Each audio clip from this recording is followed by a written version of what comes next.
Have you ever asked yourself why human relationships are so often filled with friction, misunderstanding, and pain?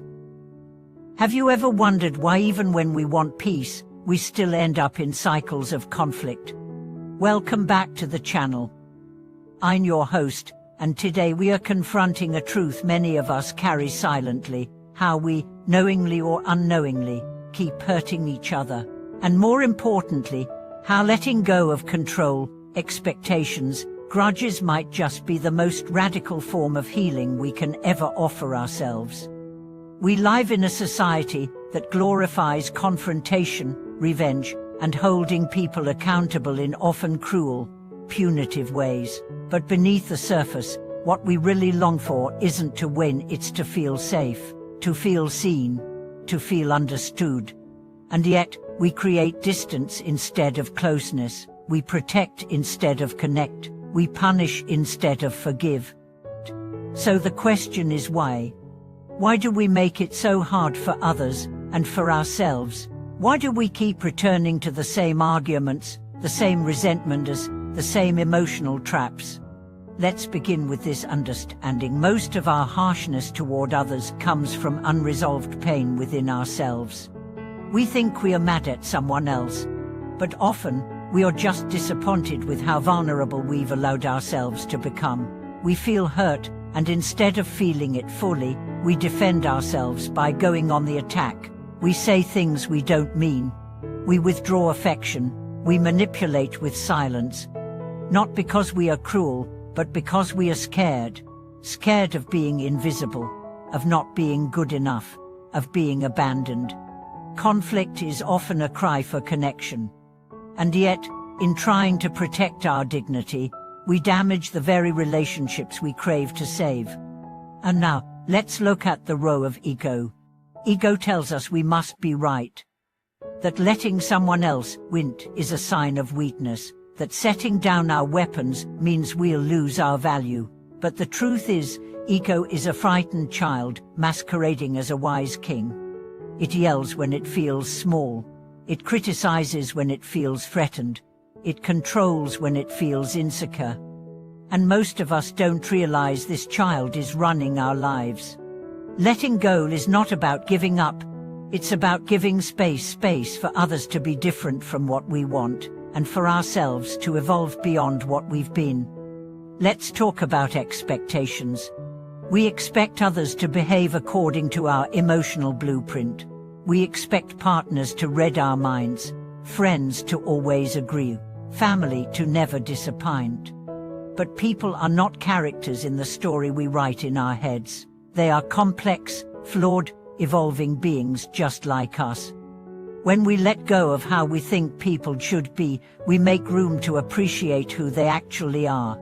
Letting go also means releasing the past.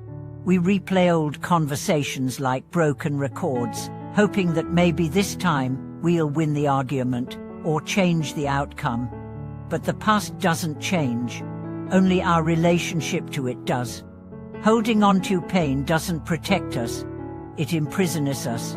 We think if we forgive, we are saying what happened was okay. But forgiveness doesn't mean approval. It means freedom from anger, from bitterness, from the exhausting weight of resentment. Nowhere is this more evident than in families. Siblings who stop speaking over inheritance, parents who guilt-trip their children for not visiting enough, spouses who bring up decade-old mistakes in every new fight. We hurt the ones we love most, and then we justify it by saying, but they're family, they should know better. But maybe they don't. Maybe they're still growing, still healing, still learning how to love the right way. Letting go in family dynamics is often the most challenging because the roots go so deep, but the deeper the root, the more powerful the healing when it happens. Let's look at a story. Nana and her father didn't speak for 6 years. He had never approved of her courageous. At every milestone in her life, his absence echoed like thunder. She carried that absence like a shield, hard, protective, but heavy. When he fell ill, she was faced with a choice: hold the grudge or hold his hand. She chose the hand.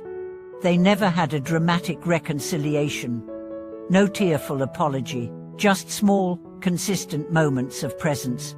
Sharing tea, looking at old photographs, sitting in silence. And in that silence, something broke open. Not the pain but the pride. Letting go didn't mean pretending nothing happened. It meant choosing love over punishment, connection over ego. And that changed everything.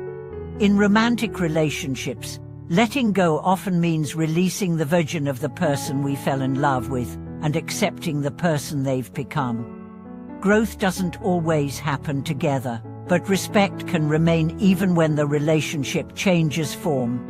Sometimes, letting go means leaving.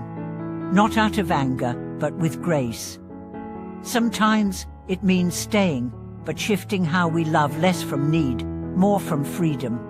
The ultimate letting go is internal. Letting go of the need to be perfect, of the need to be liked by everyone, of the pressure to fix every broken thing, of the guilt of not being able to save someone, of the shame of our past selves. Every day is a chance to release a little more of what we no longer need, and in that release, we discover a quieter, lighter, truer version of ourselves.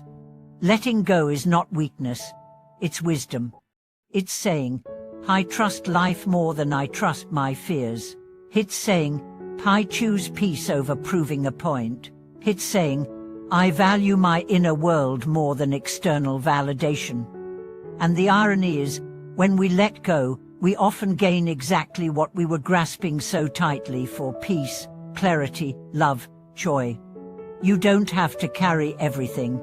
You don't have to win every battle. You don't have to keep every relationship alive by force.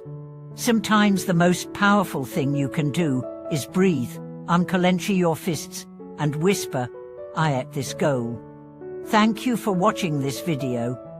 If it touched something inside you, share your story in the comments. What are you ready to let go of? Don't forget to like, subscribe, and turn on the bell so you never miss a moment of truth and healing with us.